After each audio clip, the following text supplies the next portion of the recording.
I'm just excited to be sharing the first paragraph with you face to face. After that, I will switch to a new format, as you can see, because of my camera and everything else, lighting. It'll be an issue for us, as well as I need to show you some maps. I need to introduce you to some books as we go along. So I'll just point the camera towards a map and we'll talk about the Federalist Papers. I think the most important thing is for us to read the text and understand it. So just let me finish the first paragraph face to face with you.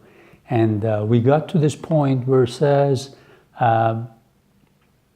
you're called upon to deliberate on a new constitution for the United States of America. You deliberate on something, like juries deliberate on things, on important matters. You think about it, you're thoughtful about it, you make sure you pay attention to it. So here he's asking, we have got this constitution for you to unite us, and we want you to deliberate on it. This is what sets the Constitution apart, because it sets it apart from an ordinary law which is passed by, let's say, your state government or just any government on a day-to-day basis. Because the Constitution goes back to people for people to give it their consent. It's going to be the fundamental law. So you deliberate on it, if you accept it, if you ratify it, you make it the fundamental law, that everything else should be based on that. Every other law that your state passes should be compared to that, should actually pass the test to see, is it constitutional? Does it contradict the fundamental law, the Constitution? If so, then it's not valid, it's not acceptable. So that's why he says, we are sending this Constitution to you, people of the states of America, so that you deliberate on it. Not your assemblymen, not the people who are sitting in the state government, but you choose delegates to go to a constitutional convention, constitutional ratifying convention, and they can decide whether this fundamental law, this Constitution, is suited for you or not, is going to be the best Constitution considering everything. So the subject speaks its own importance, comprehending in its consequences nothing less than the existence of union, of the union. Union is in capital letters because this is so consequential. If we mess it up, we have messed up a great chance to be prosperous, to live in a peaceful society, and not only to provide for our well-being, but also make it so for the future generations to have a better, peaceful world to live in. The safety and welfare of the parts of which it is composed, the fate of an empire, in many respects the most interesting in the world. The first time I read this, when I saw the word empire, I thought, oh no, this is an imperial project. They are just trying to tell people, let's unite, we'll start an imperial project. We'll be imperial powers like Britain, like France, like Spain. But the more you read the founders in that era, you will notice that they use the word empire for a vast piece of land, not necessarily one that they're going to conquer and rule over other people.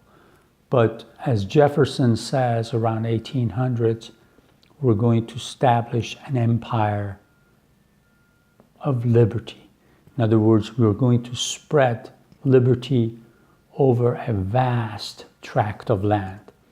As new states come into the Union, and as the size of the United States gets bigger, then we're just going to spread liberty.